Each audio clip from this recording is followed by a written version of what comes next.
Hello students, welcome in my video. आज के इस वीडियो में हम डिस्कस करने वाले हैं डीएवी क्लास 6 का सोशल साइंस का chapter number 14 early history of Deccan and south India के क्वेश्चन आंसर्स और मैप स्किल भी। तो ये वीडियो आपके लिए डेफिनेटली बहुत हेल्पफुल होने वाली है, तो प्लीज़ इसको लाइक करिएगा और अपने फ्रेंड्स को भी शेयर करिएगा ताकि उनकी भी हेल्प हो जाए। तो चलिए शुरू करते हैं हमारा आज का चैप्टर। फर्स्ट हमारा है tick the correct option. Question number 1 है what were the first indication of megalith culture in south India. South India में मेगालिथ कल्चर का फर्स्ट इंडिकेशन क्या था, यानी कैसे हमें पता चला था कि यहाँ मेगालिथ कल्चर है। तो इसका होगा option number C, stone circles, मानी कि वहाँ पे स्टोन के सर्कल के रूप में स्टोन्स रखे हुए थे।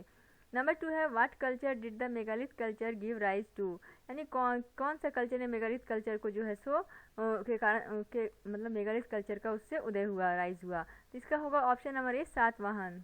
Number 3 the Pandya set up their capital eight, Pandya ने अपनी कैपिटल बनाई थी, तो ऑप्शन नंबर डी मदुरई में।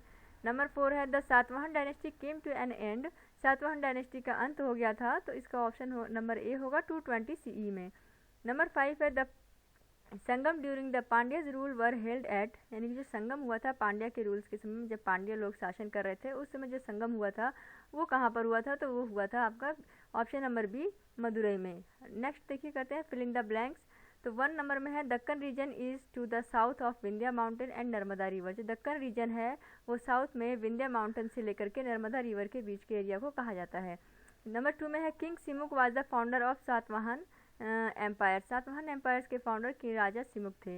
Number 3 the megalith people surrounded the graves with large pieces of stone called megalith. जो मेगालिथ लोगों को की जो कब्र होती थी जहाँ पे उन्हें मरने के बाद दफनाया जाता था, वहाँ पर बड़े बड़े पत्थर जो है उनसे चारों तरफ से घेरा लगा दिया जाता था, जिसे कहा जाता था मेगालिथ। नंबर 4 है canals for irrigation were built by, नहर बनाई गई थी सिंचाई के लिए राजाओं के द्वारा। Number 5 Nedun Cheral and Senguttuvan were the ruler of Chera dynasty, ये दोनों चेर डायनेस्टी के रूलर थे। नंबर सी में है मैच द फॉलोइंग। फर्स्ट हमारा दक्कन, तो दक्कन को दक्षिणापथ कहा जाता है। नंबर 2 मुरुगन, गॉड मुरुगन है तो इन्हें कार्तिकेय कहा जाता है। नंबर 3 मेगालिथ पीपल है, तो मेगालिथ पीपल को मैच करेंगे हम फर्स्ट आयरन यूजर्स, ये फर्स्ट आयरन यूजर थे साउथ में। नंबर 4 चैत्य है, तो चैत्य जो है सो बौद्ध धर्म में टेम्पल्स को कहा जाता है। और नंबर 5 विहार जो है, विहार होते हैं मॉनेस्ट्रीज, यानी कि जहाँ पर जो बौद्ध धर्म के साधु संत रहते हैं उसे कहा जाता है। अब हम करेंगे D answer the following questions in brief. Question number 1 name the region where megalith culture was concentrated, उस रीजन को बताइए जहाँ पर मेगालिथ कल्चर जो है ज़्यादा कंसंट्रेशन था, यानी कि ज़्यादा वहाँ पर था देखा गया। तो कहाँ कहाँ पर, तो ये दक्कन में, साउथ इंडिया, नॉर्थ ईस्ट और Kashmir were the regions where megalith culture was concentrated.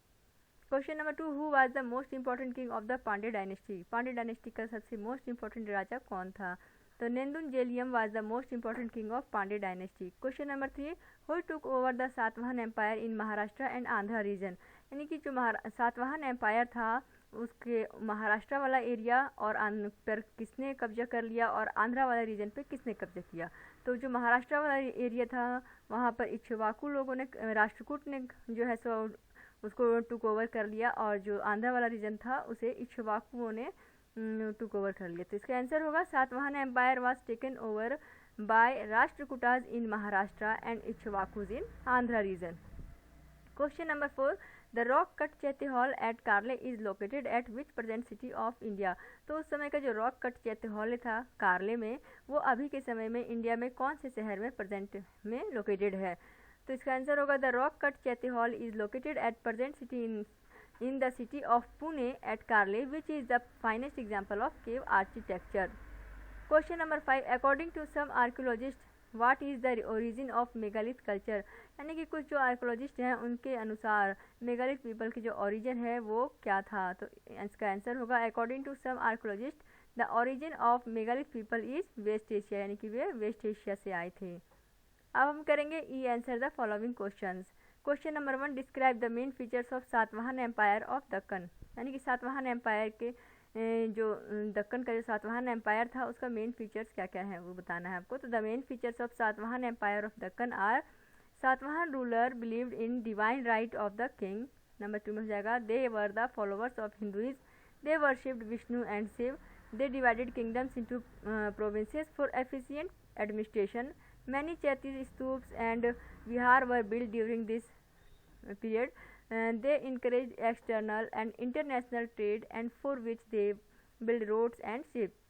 Number 5 है they had trade relation with Rome, Arab, Iran, Egypt and Malaya. They traded in wine, tin, copper, precious stones etc. तो आप इतने सारे points नहीं लिख, अगर ज़्यादा लगता है तो आप इसमें कुछ पॉइंट्स कम भी कर सकते हैं, उससे कोई भी इसमें इसके आंसर में फ़र्क नहीं पड़ेगा, आप कुछ कम पॉइंट्स भी लिख सकते हैं। क्वेश्चन नंबर 2 है name 3 great empires of south India. South India के किसी 3 ग्रेट एम्पायर्स के बारे में बताना है। What are the main source of information about them, और उनकी इंफॉर्मेशन के बारे में जो मेन सोर्स है वो क्या था।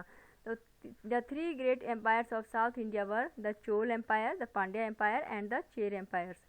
The main source of information about them are Sangam literature reference in Ashoka's edicts, Mahabharata, Jataka stories and travel accounts. Question number 3 highlight the main features of the pottery of megalith. Megalith के समय में जो पॉटरी बनाई गई थी उसके कई सारे जो भी यानी कि जितने भी आते हैं उतने मेन फीचर्स क्या क्या थे वो आपको यहाँ पे लिखना है। The main features of the pottery of the megalith are the pots were well baked and well fired, they were made on the potter's wheel, the remains of pottery are found mainly in black and red colour, some pots still retain a shiny polish, the pottery pieces have fine inscriptions which may be the trademarks of the potter. Question number 4 what was the extent of the whole empire, how did they settle themselves? तो इसका answer होगा the Chola kingdom ruled over south India between Pennar and Vellar river, the extent of their rule was always changing due to defeats or victories in war with the neighboring region. The Chols set up their capital at Kaveripattam, but later they shifted it to Tanjore and Gangaikond Cholpuram. Question number 5 list the 5 geographical zones of southern kingdoms. The 5 geographical zones of southern kingdoms are hills and forests, pasture land, fertile land, coastal land और arid land. अब हम करेंगे map skills का। तो देखिए map skill में आपको India का मैप लेना है और उसमें क्या क्या मार्क करना है। सातवाहन एम्पायर को मार्क करना है कि उसका एरिया कितना दूर तक था, और उसमें आपको प्रतिष्ठान, पुणे और अमरावती को मार्क करना है। तो देखिए ये रहा सातवाहन एम्पायर का एरिया, इस तरह से जो रेड वाला एरिया में बाउंड्री किया हुआ है सो, और इसमें देखिए यहाँ पर पुणे है, प्रतिष्ठान है और अमरावती, तीनों को लोकेट किया गया है। फिर सेकंड मैप में है आपका चोल, पांडे और चेर किंगडम को लोकेट करना है। तो चोल जो है ये केरल वाला जो एरिया है, केरल स्टेट, वहाँ पर उसको वहाँ पर चोल थे, और ये जो तमिलनाडु वाला एरिया है ये यहाँ पर पांडे है, और ये आंध्रा वाला रीजन को चोल किंगडम था। तो ये आपका मैप स्किल भी यहाँ पे कंप्लीट हो जाता है। Thank you for watching.